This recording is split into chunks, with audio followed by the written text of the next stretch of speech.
Hey folks, and welcome to Drinking Alone with Friends, a podcast where three friends drink alone together. My name's Chris. Yo, it's Tud. And I'm Obert. And we bring to you another interview. So, pretty exciting. Yeah, we teased this one, I think, on a recent episode. This is one I wasn't able to go to, but you guys were both there. Yeah, it was. It's an interview with Labyrinth Brewing Company out of Manchester, Connecticut, and we did this interview right before my wedding. No, right after my wedding. Right after my wedding? No, you were on a honeymoon, I think. It was before. Remember all that pasta? Oh yeah. Oh yeah. So it was before. It was the week before my wedding. It all blends together. Yeah. Yeah, it was a lot of fun. Labyrinth is a really cool place. Admittedly, as you'll hear, Tud did a lot of the heavy lifting. I was just kind of there to look good and, be cute and smile at everybody. But it was really cool. I'm glad we had time to sit down with Adam. Yeah, Adam DeLaura, one of the owners and one of the head brewers of Labyrinth Brewing Company, which, fun fact, guys, I am now a mug member at Labyrinth as well. Did Adam get you that as a wedding present, or no? No, but I am a mug member now. I will not share my mug number publicly here. It's 7. It's obviously mug number 1. I mean, it's clearly. I would hope Adam gets mug number 1. Yeah, I think he gets whatever damn mug number he wants. That's fair. Mug number 42,069. But yeah, so our interview was done at Labyrinth in the actual tap room, or kind of like near like the front door, because there was a trivia night going on. So in parts of the interview, it may be a little bit. There may be some background noise that you guys might hear, just because brewery was open, people coming in and out, and then I think at the very end you can kind of hear the start of trivia night. So bear with us on that. You got the authentic experience, people. It's right. Like it sounds like you're sitting in a tap room talking to the head brewer of a brewery. Yeah, exactly. It was really cool. I've done just the one interview so far, but it was like closed and you could hear echoing and stuff like that. So I think the light ambiance is going to add something, So we spent about an hour talking to Adam about everything from his history of what he did before he was brewing, to how he started a brewery, to how he and his 3 friends built the brewery. I think we tackled pretty much everything. It was a great interview. We really appreciate Adam taking the time to sit down with us. So special shout out to Adam. I know he's a listener as well, so thank you, Adam, for taking the time to talk to Chris and I, despite Chris not really wanting to be an active participant in the interview. It wasn't so much that you guys were vibing, so what was I wasn't supposed to just butt my way in there. Chris knew enough to not interrupt that special chemistry that you guys were having there. Exactly. I mean, you're a mug club member now, but we don't have to tell listeners that. They're literally about to hear all of this themselves. So. Also true. Yeah, that is true. I think we just all know now we should start calling me the interview champ, because I'm just the greatest interviewer on the pod. Okay. Well, I guess, let me flex those muscles a little bit. Well, I'm still the dark horse. You don't know my interviewing skills. That is true. That is true. Works on that, Montana brewery owners. Let me know. Yeah. It's like Schrodinger's interviewer. You could be a really good interviewer or a really bad interviewer, but you have to open the box to find out. Well, yeah, we'll find out soon enough. But anyways, I think this is a good time to jump right into it. What do you guys say? Yeah. Let's all quietly sit here and listen along, and then we'll see you on the other side. See you. Bye. Have fun, guys. See you later. Hey, everybody. This is Tud coming live from Labyrinth Brewing Company in Manchester, Connecticut, and I'm here with owner and head brewer. I mean, brewer. I wouldn't say brewer? Head. Yeah, we all kind of share that responsibility. Okay. So. Owner and brewer, Adam DeLaura. Adam, how's it going? Oh, it's doing well. Speak of the devil, as we're sitting here comes Chris walking through the door, late as usual. Hey, all right, this is great. So, Adam, tell me how you got into brewing. I got into brewing very much like a lot of people get into it. I had some free time, and I says, I really like to pick up new hobbies, and so I'm like, all right, well, what am I going to do? Let's try brewing. I like beer. I like drinking beer. Let's try to brew beer. This is years ago. It turns out that like a lot of people who start off homebrewing, you get like the little Mr. Beer kit, like the box, you do it on the stovetop, it makes like disgusting beer, but you're just like, wow, it's mine, so it's delicious, right? I did that as well. Yeah. It did not come out very well. Yeah, even though it's kind of terrible, but you're just like, yay, I did this, right?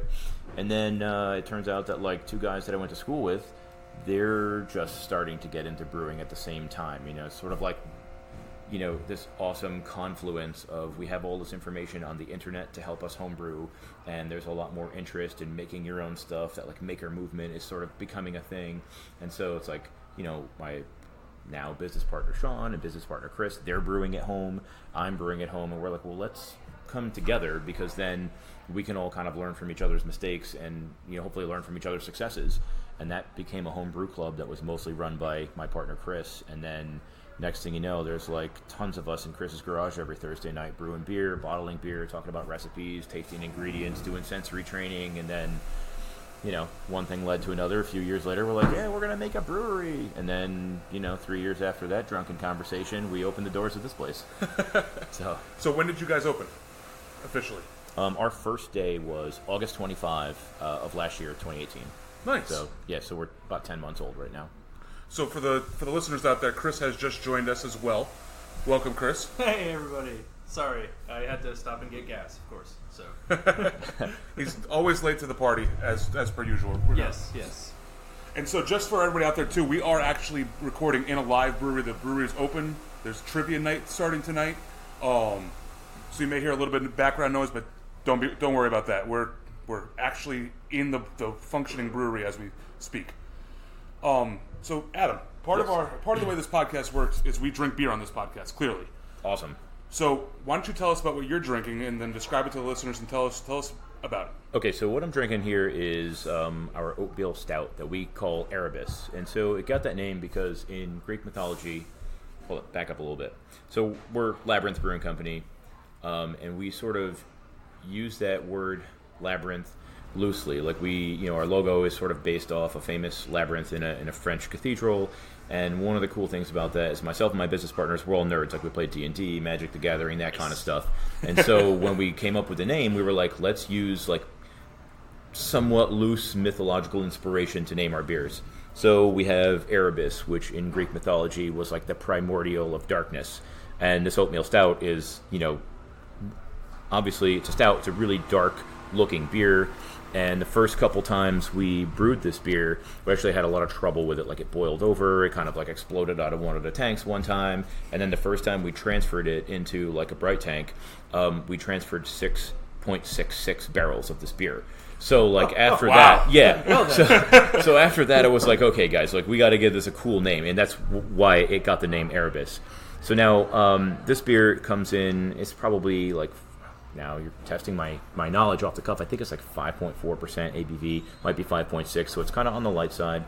It's roasty, there's a little hint of chocolate. All that just comes from the malt that we use. There's no coffee in it or anything like that. And we actually sent cans of this to the New York International Beer Competition, and we took a silver medal in January. Oh, hey, wow. that's Yeah, awesome. heck yeah. Yeah, and it was one of those things because we're so new. We were like, we're not going to send our beers away because we're so new. No one's going to like them. Then I was like, you know what? Box it up, send it off. Next thing you know, I get a ribbon in the mail. I'm like, this is cool. So, I mean, I was super excited because at that point we weren't even open for 6 months. So, Yeah, I mean, it's awesome when you're starting to pull in awards without even being open a full year. oh, absolutely, yeah. And this is this recipe here is, I can't take credit for this. This is definitely my partner Sean's base recipe from like back in the day when he was homebrewing, but definitely is one of the older recipes that we have that we kind of carried forward into the brew house. Cool. So That's awesome. yeah. I've had it before. I think it's fantastic. Oh, So- thanks. Thank you. So, Chris, what are you drinking? So I looked over the menu a little bit, and I went with the Turbo Love Juice. I think this is a solid. I think you've mentioned this before on the pod before. I have Yeah. before. So looks like a New England style IPA. Got a little bit of nice little haze in there. So far, really enjoying it. Do you want to? I was going to ask Adam. You want to give us a background on it? Oh yeah. Oh, on the Turbo Love Juice? We have the brewer here. Why does- Yeah, You tell me what I'm tasting. I mean, it is a, yeah, sure, it is a New England style IPA. It has Cascade, Citra, and Laurel hops in it. Okay. Laurel hops. Laurel, yeah, yep. And it's one of the beers we brew almost constantly. Something that we send it out. It's on draft at a bunch of local restaurants. Cans of it are in the marketplace. We sell tons of it here in the tasting room. It's been a pretty good seller for us.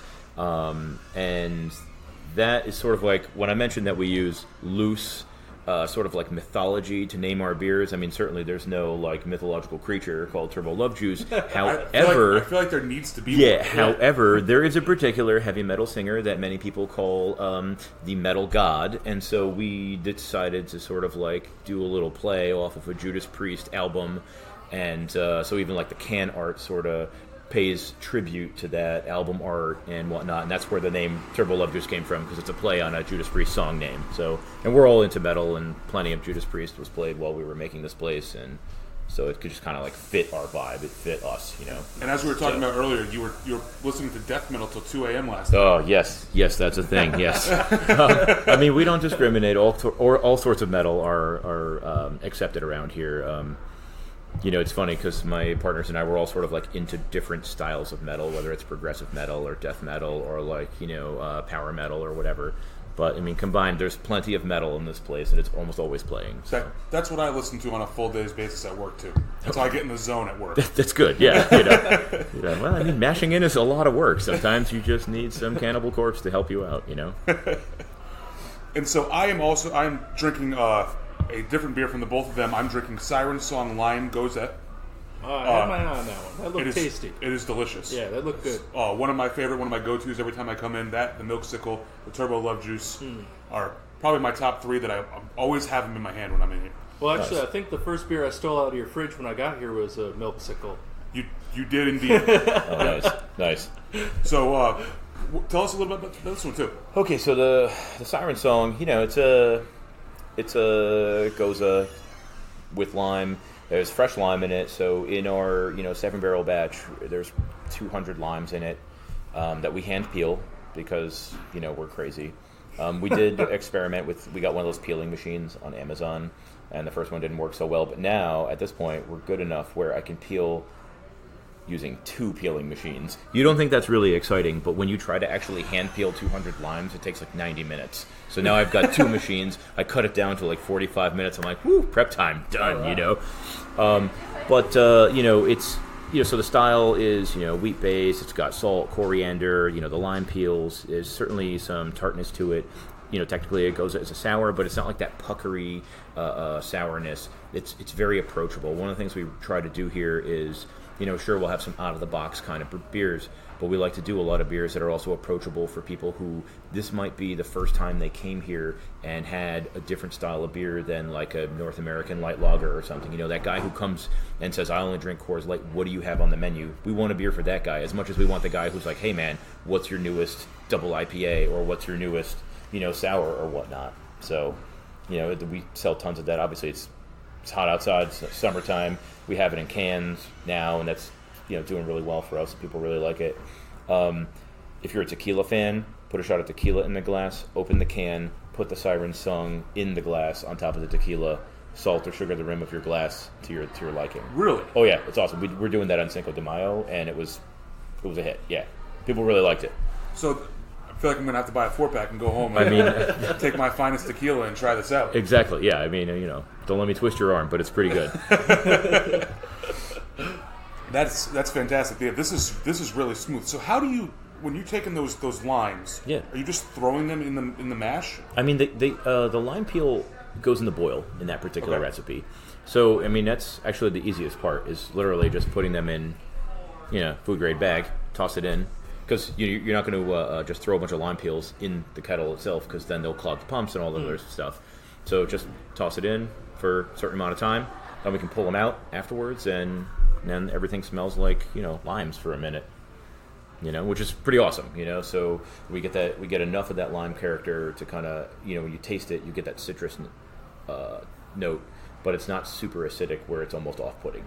So I don't know if that answers your question. No, that's perfect. Good. Yeah.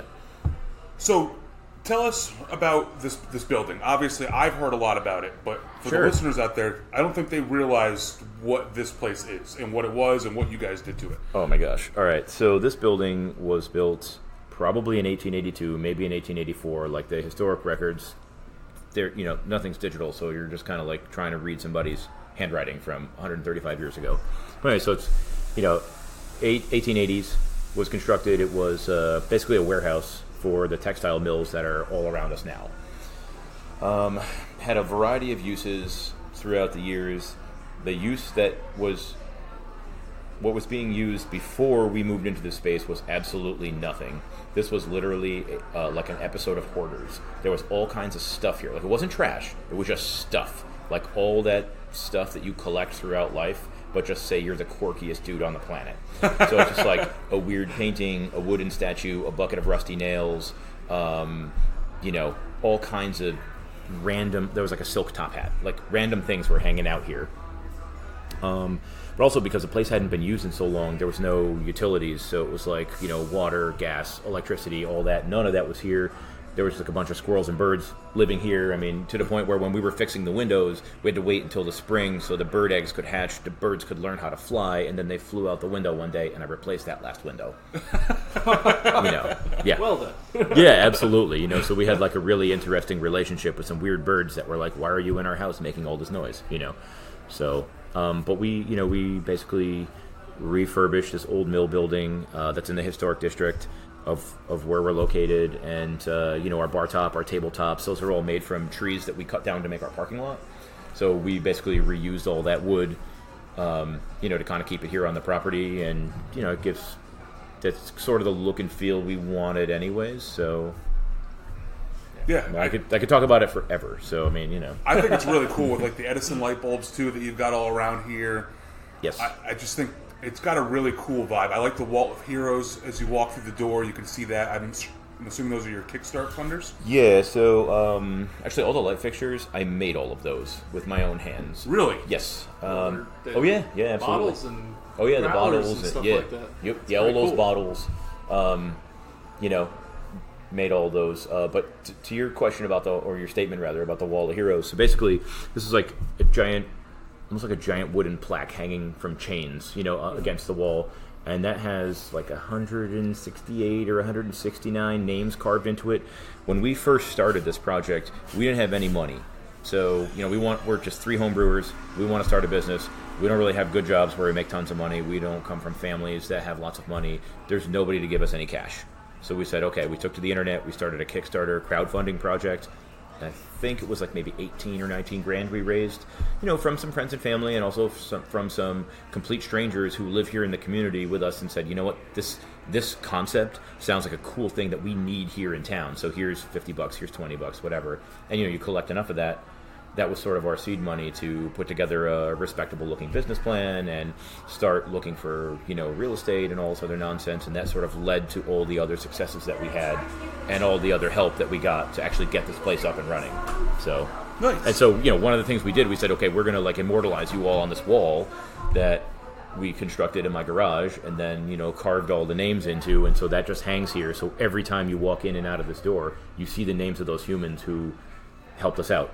Which, I mean, without all those people, we would not have opened this place up. That's awesome. Yeah, I think it's a really cool shout out. I actually was looking through there one day, and I happen to know a few people, some who are listeners of the pod. So sweet, awesome. It's pretty cool. Well, thank you, listeners, for helping us. That's awesome. Yeah. So I don't know. Have you guys talked about the first time that we had their beer yet? No. No. Well, we have in the past. In the past. Okay. Yeah. So it's actually funny. I mean, you're sitting in between us. We're not like the smallest, most agile people on the face of the planet. You can imagine. I happen to be the most agile human I know. Oh yes. Oh jeez. He only knows a few people, but the Manchester a few years ago started the Beards and Beers 5K. I don't know if you. Yeah. Oh yeah. Absolutely. Yep. And I was like, oh man! At the time, I had been running a little bit, and I was like, man, this is awesome. So there's a brew fest at the end of this 5K, and what more motivation to run? run? I mean, I was just about to say, like, I'm going to start running. This sounds awesome. Yeah. So I hit Tut up like not that long before the race. I was like, hey, I'm running this. You should run it with me. And actually that Brewfest afterwards, it was like one of the first times that we had your beer. Oh, nice. Was in the tent. You had 2 beers. I don't even remember, honestly, what they were at the time. Man. I could probably go on Untappd and find them. But I think one was Pan's IPA, if I had to. Probably. Oh, yeah, yep. Probably. Yes. Yep. Yeah, I think that was definitely one. And I can't remember what the other one is off the top of my head, but it was pretty funny because a couple months ago, he was like, oh, I live right down the road from Labyrinth. You remember them. We had them in a tent once. Nice. Yeah. I was like, oh, yeah, sweet. So it's pretty cool. I mean, from... That was probably November of 17. Yeah, I think Yeah, so. Or probably. October. Yeah, I mean, that event's usually like in November somewhere like... It was cold. Yeah, it's usually like right before Veterans Day or the weekend right after. So like in that sort of like early to mid-November-ish. Yeah, because it goes with the whole, no shave Movember. Yeah, yep. That's where the part of beards, that. the beards and the beers kind of thing. Yeah. Yep. So No, that was awesome. the first time. That's cool. I really like hearing stories like that because, we were homebrewers for so long, and also like it took us a long time to get this place established because for a variety of reasons. Again, going back to like we didn't have a lot of funds, so we did a lot of the work ourselves. That sounds awesome, but like it took 3.5 months just to make the bar top.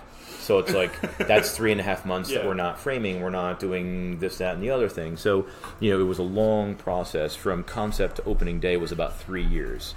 So during that 3-year period, we had a lot of people who knew us as homebrewers, but we're still out at all these like community events, fundraisers, like Beards and Beers and other events, sending beer, doing tastings, all this stuff. And so on opening day, the first guy in line, like we opened up at noon on August 25th, there's a guy in line, he sets up a lawn chair at 10 a.m. right in front of the door, and he says, you know what, a couple years ago, I had your beer at this like charity festival in Willimantic, a city a little ways away, and he says, once I had that beer, I knew I had to be the first one through your doors. And so that guy had sort of been following our progress for like 2.5 years since he had that one beer, which I don't even know what the heck it was, because it's so long ago. I don't know what we sent to that festival. And that guy sat in the chair for 2 hours to hold his first place spot in line. That's fantastic. And he was the first guy through the door, and we served him first. And of course, he got a flight and all this other stuff.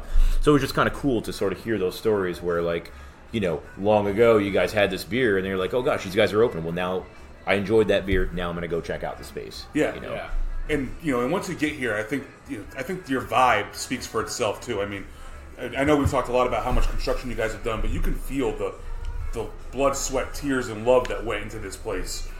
That I feel like some breweries, around the state, you walk in there and you don't get that same vibe just because it's very commercial and very, Well, yeah, I mean, I agree with you. I mean, and that's just sort of the difference. Like, you hire a contractor to do something, they're going to do good work. It's going to look good, but there's not going to be those personal touches, like, cutting all these glass bottles in my kitchen for like days on end just to have the perfect light fixtures. Most people would be like, I'm going to look on Amazon, or I'm going to find a supplier online, and if the supplier doesn't have it, you're out of luck. You just don't get it. How many of those bottles did you break? Okay, so there was probably about a 70-30 ratio. 70% of them came out okay, 30% of them just exploded all over my kitchen. So, okay. I mean, I'm still married, so that's good. You know what I mean? Like, she didn't kick me out, even though, I had to make sure I vacuumed everything up. Well, of course. But it was a real pain in the neck. But I just, we had a vision for what we were going to do with even this particular light fixture where we're sitting in the entryway. There's this copper hood. And then in the center of this copper hood, all these, it's like 13 or 14 bottles hang down from it on little pendant lights. Well, that copper hood is actually part of a still that operated in this building. So in the past, there was a distillery in here that distilled grappa. Okay. And so whether this is true or not, like, local lore claims that this distillery was the first legally licensed distillery in the state after Prohibition.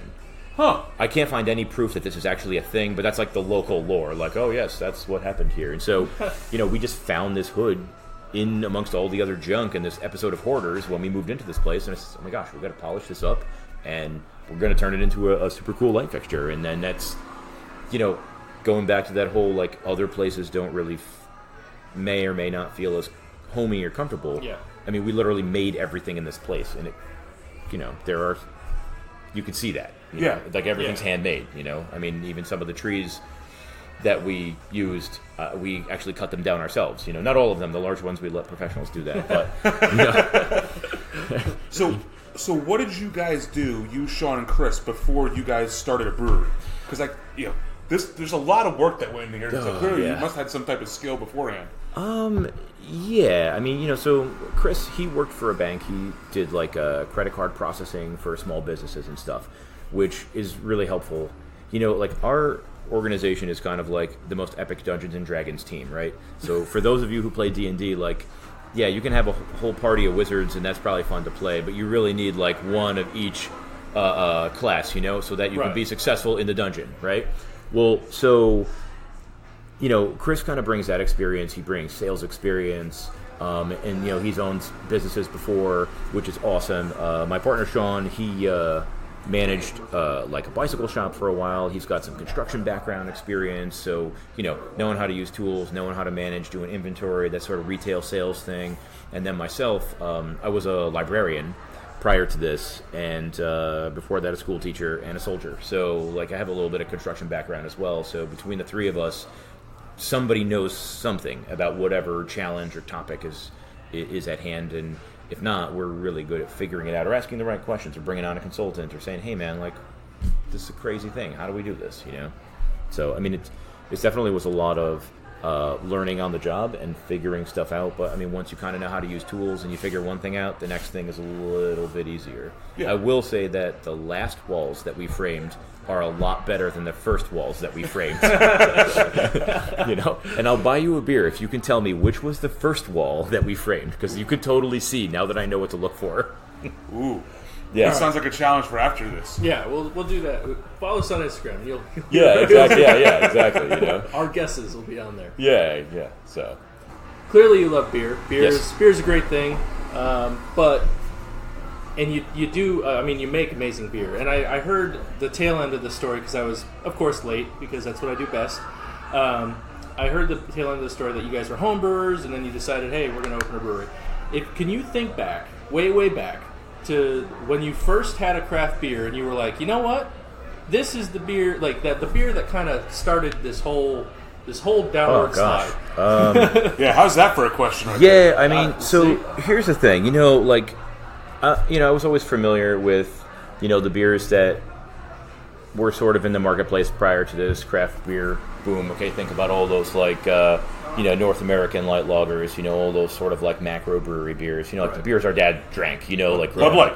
Yeah, sure, yeah. I mean, say what you will. I mean, I occasionally have a Coors Light. I like the Silver Bullet, so whatever. It just depends on where you are. It's for me, beer's all about atmosphere.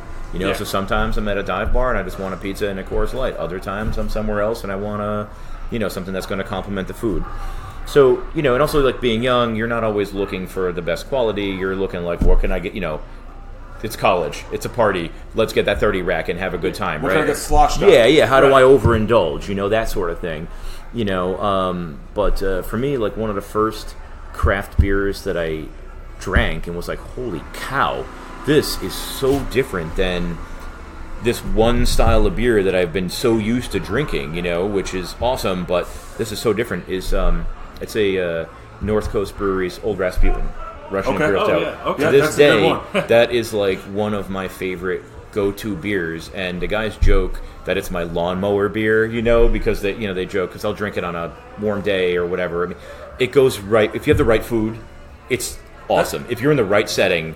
That's real dedication. That's a big beer for a hot day. It is. But you know what? You grill some meat. You get to like a decent steak, and I mean, it's awesome. Obviously, sip it in moderation, but that's also a beer that as it warms up, the flavor notes change a little bit. It actually gets better. If you pull it right out of the fridge and you drink it, yeah, it's good. But if you let it sort of come up to room temperature, it's better. And so I'm not saying I drink it all the time, but once in a while, like that's the first beer that I ever drank and was like, and I just picked it basically on the label. I was just like, this beer looks crazy. Like I'm a young, dumb, young adult, like, I'll just try this thing, I'm going to get in these cute little bottles. I only get 4 of them. Okay, this must be good, like it's so expensive. And then I'm like, holy moly, like just like the layers of complexity of that beer, like this is cool. Where do I find other beers like this? And to this day, I'm not really an IPA person. I'm more of a dark. That's why I'm drinking our oatmeal stout. Like I like darker beers, things that are malt forward. That was really my first foray into that. Like, holy cow, beer can be malty and delicious. Yeah. You know? That is very true. Yeah. All beer. So I'm personally a big IPA fan too. Okay, no, nothing wrong with that. I mean, IPAs rock, man. Especially in the weather like this. Are you kidding me? So what was the? Tell us about the Milksicle IPA. Okay. Because it's one of those ones that if you're a fan of the Connecticut beer scene, that's the one that seems to be like the one that people spotlight for Labyrinth. Yeah, I mean that's definitely a beer that has taken off for us a lot more than many of the other beers.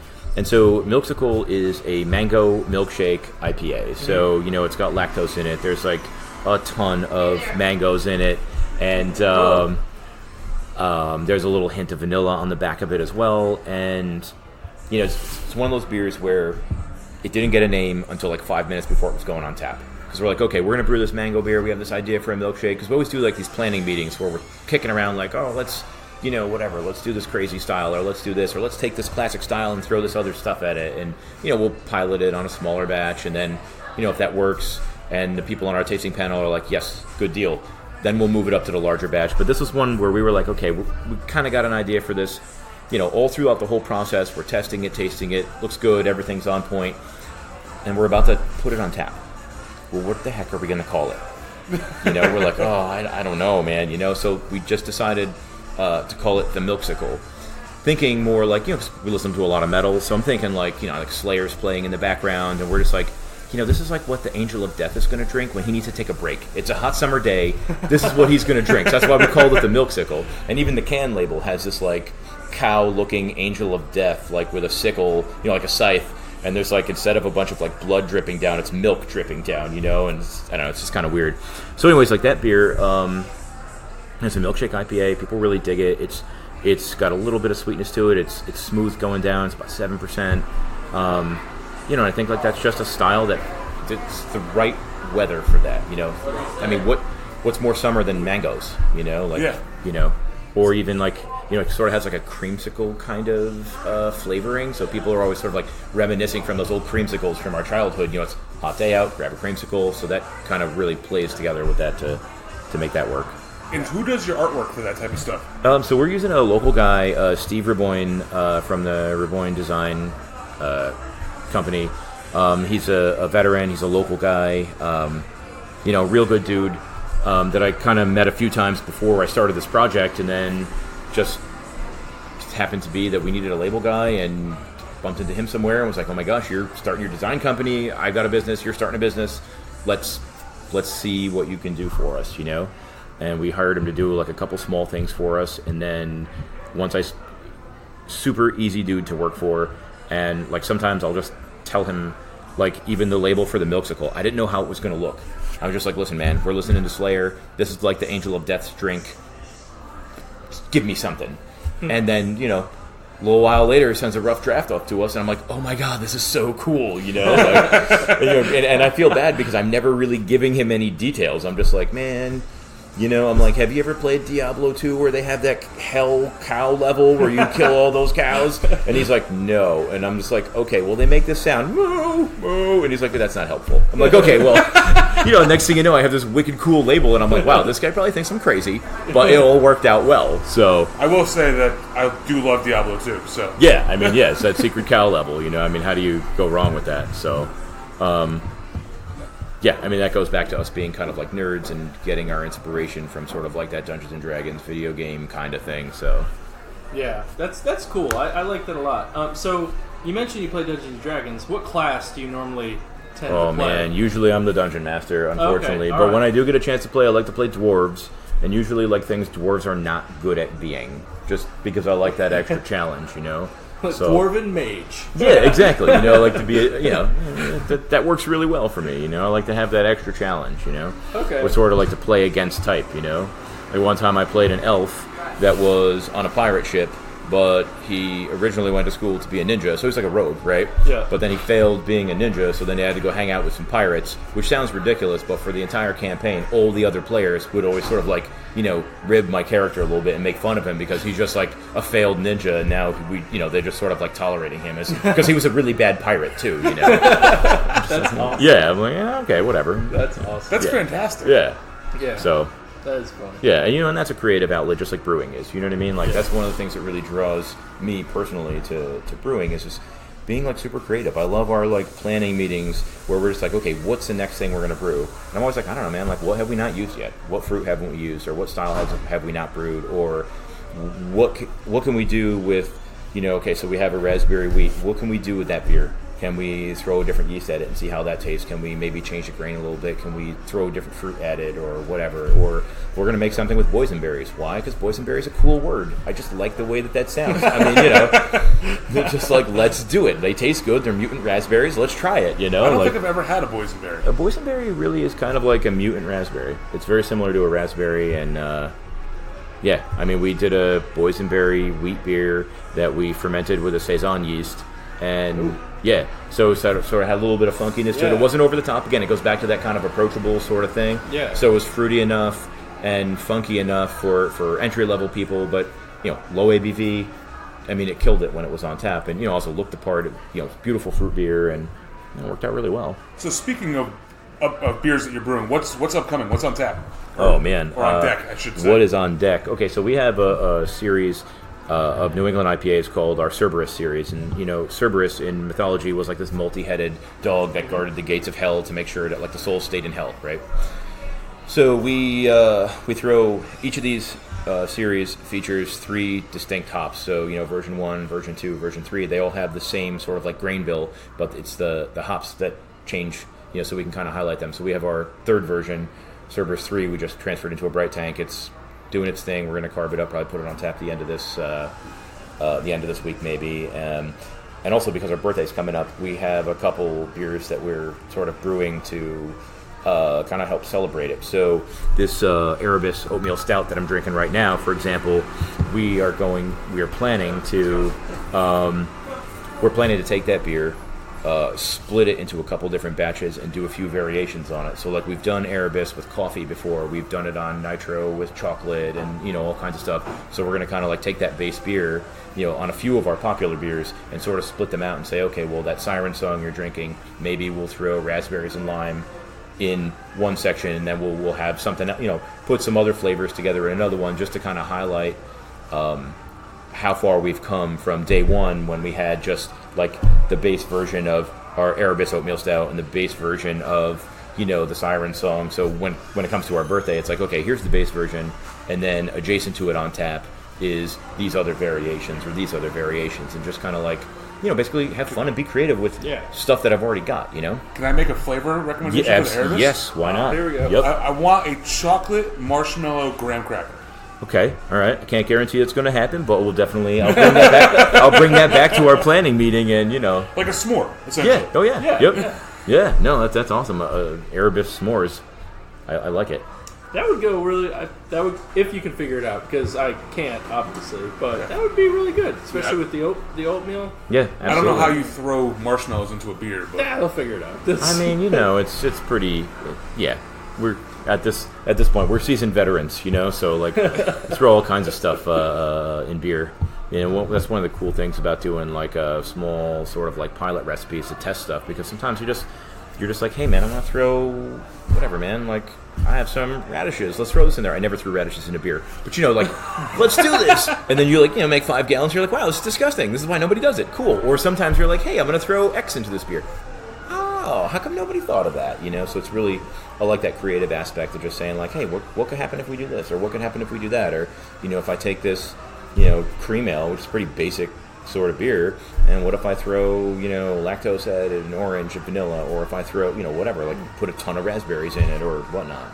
So I heard you have a blueberry beer coming up. We do have a blueberry beer. So the blueberry beer is called Mug 28, and that's because one of our Mug Club members, who is Mug 28, at a beer fest, she's a very awesome human being, because we're working at the beer fest, pouring all these beers. We didn't really have any time to get any food or anything to drink, and so she noticed this, being a fan of our brewery, went around to a bunch of the other booths, brought us back some beers, brought us back some snacks, and then she was like, hey, you guys ever think of doing a blueberry sour? Because I really like blueberries and I like sours. And we were like, yeah, I'll put that on the back burner, whatever.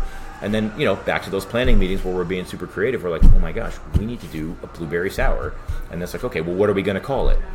I don't know, what do you call a blueberry sour? It's like, okay, who's the god of blueberries? I'm like Wikipediaing, like mythological blueberries. That's not a thing. So, and then we're like, well, we'll just call it Mug 28, like in her honor, sort of, for kind of giving us the idea, like, hey, use these blueberries or whatever. So, and that's pretty much how that came about. That's should be ready in a week or two. I mean, I just tasted some of it earlier off the fermenter, so.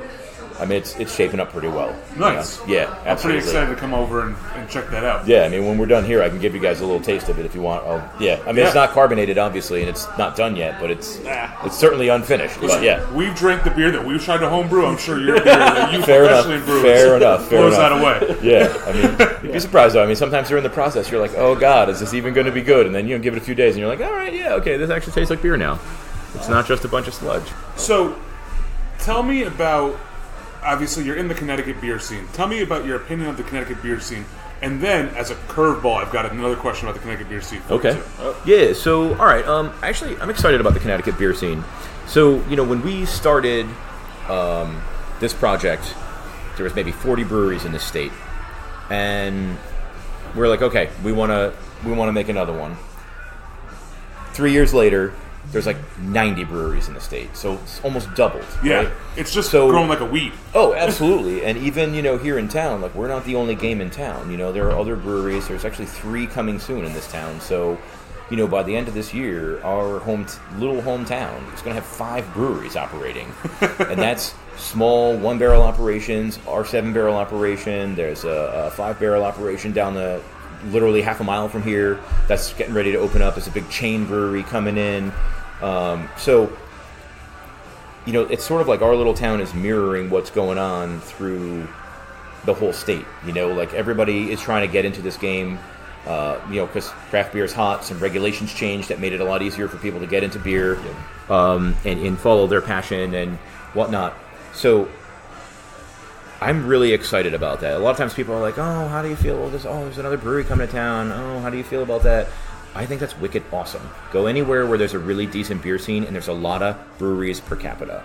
Even think about someplace like Portland, Maine, right? You go up to Allagash, nationally known brewery, phenomenal. Everything they make is absolutely, amazing.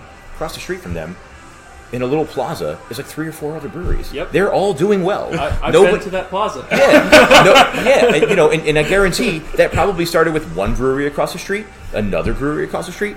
No, I'm sure the guy opening up the 3rd brewery over there was just like gold mine, because when I'm on vacation and I go to Portland, I'm going to go to Allagash because they're that big draw. And then I walk out of their place and say, oh, 3 other breweries. Cool. I'm going to go visit them. Right. Yeah. And so that's kind of what's going on here in Connecticut as a whole. But even in our little town of Manchester is, when we have all these breweries, people are going to say, hey, where are we going for beer? Oh, well, we could go here, we could go there. Oh, well, we go to Manchester, there's 5 breweries. So we're going to go to your place and my place and the next guy's place, and we're just going to kind of hit everybody and, do a one and done, get our beer passport stamped, and move on. I mean, I think that's wicked awesome. And the more breweries we have locally and in the state, the more people are going to come in and visit those breweries, which is more foot traffic for me. I get to sell more beer, and all that kind of stuff. And also, on the flip side of that, it forces all of us to make good beer. So, when the Connecticut beer scene started to grow, and we had 10 breweries or 12 breweries, if you put out a mediocre product, that was okay, because people would support you. They're like, you're my local brewery, I like local, maybe your beer's all right. Not that everybody's was like that, but you could get away with it. You could have a one-off batch that's not awesome, but whatever, people will forgive you. Now, if you're not putting out a solid product, the internet is going to know. There's so many beer people out there now because this whole scene is exploding so much. Like, you just can't do that anymore. So that forces us to make better beer. It's quality control. Oh, absolutely, yeah. Built-in quality you control. got it, absolutely. And the better all of our beer is, the more likely people are going to come to town, and or to our state and visit us, because they're going to say, hey, Connecticut has killer beer. I'm going there. Manchester has some awesome breweries killing it, so we're going there because the beer scene there is lit. So we're going there for our whatever beer tour weekend or whatever it is. So I'm really excited for what's coming down the pipeline here in Connecticut. So. Yeah, and I think that's a thing. I mean, if you for my bachelor party a couple weeks ago, we went to Asheville. Yeah. Which, Are you kidding me? Yeah, that's like beer city there, man. Yeah, and North Carolina's a giant city. Or giant state. So we've been drinking. So it's a huge city. Yeah. But I mean, Connecticut's small. So I mean, if you can come to Connecticut and and just go wherever and find good beer, it's just great for a state. Yeah. Oh yeah, no, 100%. Like, I mean, I live in North Carolina now, so I mean, I live 45 minutes from Charlotte. Charlotte has 30 breweries, of course, but you can come to Connecticut. And you could drive across the entire state in a few hours. Hour and a half, maybe. Yeah.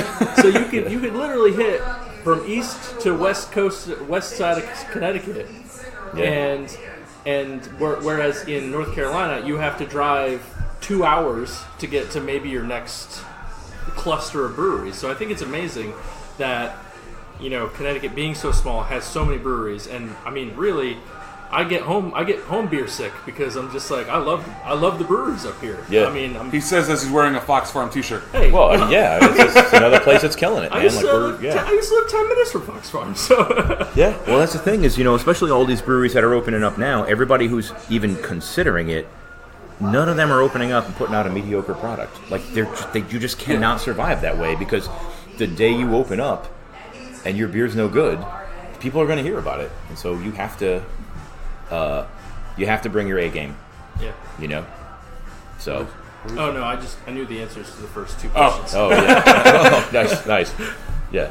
So, I'm always good at trivia when it's not me actually playing. Like when I'm sitting here and I hear the question, I'm like, oh yeah, I know the answer. Yeah. The minute you sit me down in front of that score sheet, I'm just like, I don't know anything. I didn't go to any school. I can't read. I don't know anything. It's blue. I know nothing. Wayne Gretzky. It's like that's my answer. As a former librarian, I mean, you must be like on top of trivia. I mean, people really think that that's a thing, but a lot of librarians don't just memorize everything and know everything. We just know where to find the answer. And in trivia, you can't use any resources. You have to have all that knowledge shoved up in your head. I was always bad at the indexing part of the library. It's not as bad as it used to be. It's not like that scene in Ghostbusters where you're going through the card file and, like, next thing you know, a ghost slimes the whole thing. Like, that doesn't happen anymore, But, yeah, I mean, those skills were really useful when we were trying to, like, solve problems or figure things out. Like, where do we find these resources to figure out how to wire these lights, or what's the legal process to get open up? Well, okay, I'm gonna call these people, ask these people. I know where there's a resource to find out what what government regulations apply to us, what forms I need to fill out. Like, how do you actually talk to people who work for the government? Because, well, I'm sure they're really wonderful people. They have constraints. So, like, how do you ask the right questions so they know what you're looking for and give you the right form and make sure that all that stuff is done? That's all, like, librarianship, paying attention, being detail-oriented, knowing where to get the answer. That's awesome. Yeah, that's an awesome skill to have. Yeah, it kind of makes us bad at trivia, but, whatever. It's okay. I'll trade that, So. That's awesome. So as your curveball question, what brewery outside of your own do you like the most in Connecticut? Ooh, this is Put you on the hot seat. Yeah, this is a tough question, and I don't want to offend anybody because I have a lot of friends in the brewery world, obviously.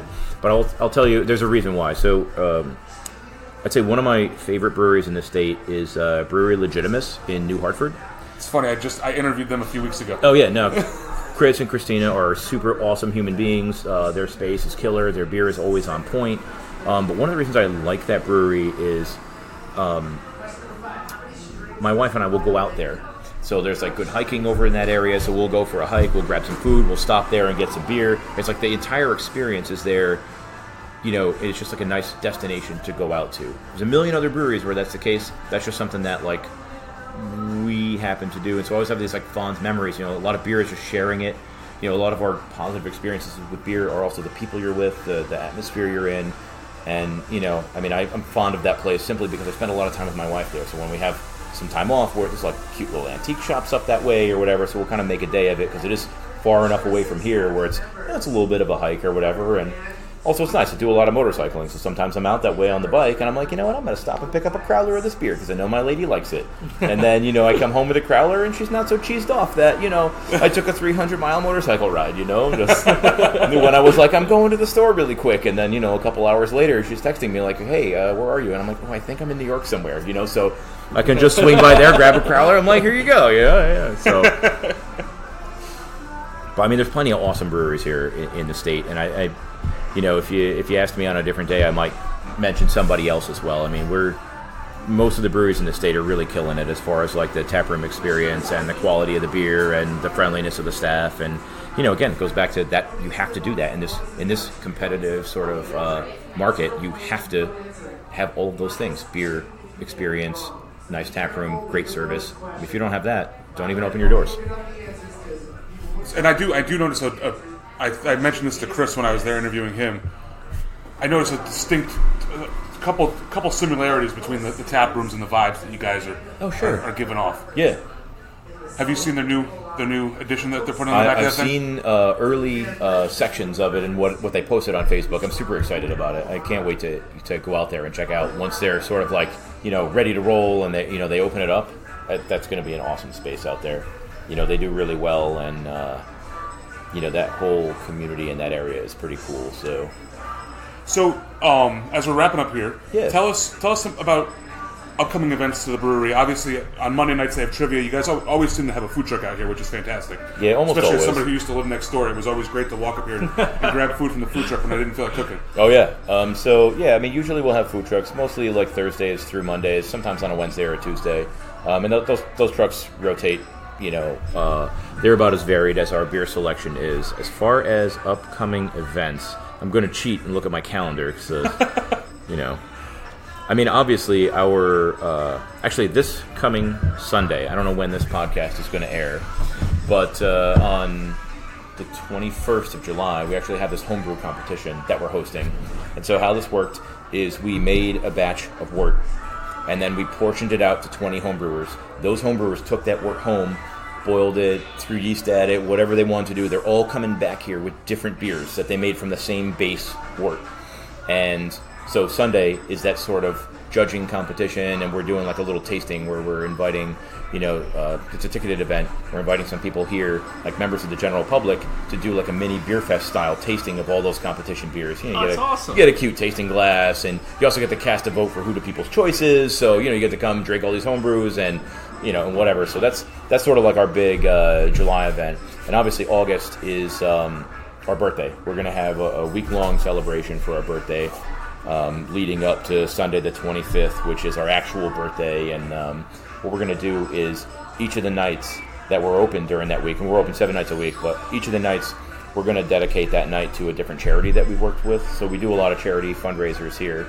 So we're going to, we're working on nailing down 7 of them, and then each night we're going to do some sort of event for each of those charities so we can kind of celebrate our birthday, which is super awesome and exciting, and we want you to come out and drink all of our beer, and that's great, but we also want to be able to sort of continue in that tradition of giving back to our community. So we're going to highlight each of these charities. Each night we'll have its own sort of thing where we'll say, hey, this is charity X, this is what they do, come out and learn more about them. We're giving proceeds from tonight's beer sales to this group, and then we'll do the same the next night and the next night, to kind of just keep that tradition of supporting our local community, as ingrained in what we do here. That's fantastic. And I will be here for all of that. So awesome. Yes, that's super cool. Yeah, it should be a good time. Like we like to have a good time, party, but also be mindful and of our community. That sort of we had a lot of help opening this place up. My partners and I have had a lot of help throughout our lives from friends, neighbors, our community. This is a good opportunity for us to sort of give back, and that's like one of the core parts of our mission. So we figured, why not incorporate it into our birthday? And what the heck, man? Awesome. Yeah, that sounds pretty cool. So that's awesome. Yeah, it should be awesome. Well, thank you very much for taking the time to meet with us. Everybody come on out. As Adam said, they're open 7 days a week, so there's really no excuse not to show up here. Exactly. And then obviously tell them that Drinking Alone with Friends sent you, and they'll say hi. Yeah, they'll say hi. Sticker. Correct. Maybe a high five. We give a lot of those out here. So. And so with that, my name's Tud. My name's Chris. And I'm Adam. And if you're drinking alone, make sure you do it with friends. All right. guys. Perfect. Woo. Sweet. Awesome. Thank you. Yeah, absolutely, guys. Thanks so much. I mean, All right, we're back. Time is a flat circle. Did a good job there. I could tell. I mean, yeah, Ted, you were right. You definitely are interview king. Chris, I really do appreciate all your contributions to the interview. Hey, I asked a few questions, and I was far away from the mic, so I was perfect. I was exactly where I should have been. I like how you were like, I like how you were just going to say a handful, and then you realized it was not a handful. No, it was not a handful. It's not quite enough questions to fill one hand. Yeah, but we've talked about it on the pod a little bit before, but Labyrinth, really cool spot. If you're in Manchester, check it out for sure. Tell them that we sent you, and they'll say hi, and that's probably about it. So they'll take out their secret 17-ounce glasses and give you that extra ounce. You just gotta let them know that we sent you. Well, that's a mug. I don't know if they can. If without my mug number, I don't know if they can have that. I hope the mug gets you at least more than one extra ounce. I think it's an 18-ounce mug, and I get a full only pour get of everything. 2 extra ounces, and it might be more than 18-ounce mug. It is a big mug. Yeah, generally they're 20, but at least in my history of mug clubs, it's generally 20 ounces. But yeah, I remember every time we went to a brewery in Connecticut, and they were like, "Oh, we have a mug club." I was like, oh, "Should I sign up?" And Dana's like, "No, we're never coming here again." Yeah, you won't be here for like another year at least. So, this was this past time. Yeah. Nice. When I moved down south originally into Tennessee, I had my two brothers mug club still, and I was like, I had like these weird grandiose ideas that I was going to be there like every other month or every quarter or something like that to be able to use the mug. It didn't happen. Are you still a mug club member there? No, I have the mug, but no. They gave it to me because it was personalized, which was kind of cool. And I just looked it up. It is a 20-ounce mug, just an FYI. Nice. Awesome. But I hope you guys enjoyed that. That was a lot of fun. Thank you again, Adam, for having us and, having us interrupt your day a little bit just to talk beer for, 40 minutes, 50 minutes. Yeah, it was great. Adam, obviously, I'll run into you a few times at the brewery. And, We'll drink another beer or 2 or 3 or 10. But we really appreciate it. And if there's any other breweries out there in Connecticut or North Carolina or Montana or any of the surrounding states, have beer, we'll travel. Or want beer, we'll travel. South Dakota breweries, hit me up. Let me know. How far of a drive is that for you? Which side of South Dakota? The closest side? One. Let's call the closest side. I don't know, 11 hours. There you go. Yeah. But Black Hills Brewery, let me know. We'll make something happen. There you go. Yeah, so definitely hit us up at dawfpodcast@gmail.com. # follow the email. So if you want us to interview you, if you want to, get on our platform, let us know. Subject line: free beer in the email. Ooh, that's always it's always a good subject line. Yeah. That's one way to know we'll open it with your email. Secret post-interview tip to the enemies of the pod here. I'm just going to put free beer in the subject and we'll open it no matter what. Could be a virus. I would literally interview anybody, regardless of who they are, if they sent an email with subject of free beer. Just a friendly reminder to follow us on all social media at DAWF Podcast. That's Instagram, Facebook, Twitter, and Untapped. As we said earlier, # follow the email.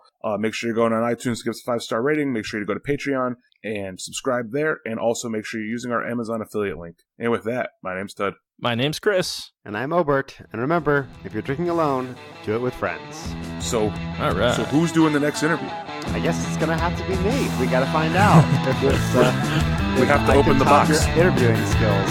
Yeah. Yeah, there you go. Now that I've learned so much from all of your interviews, I have a few cards in my wallet.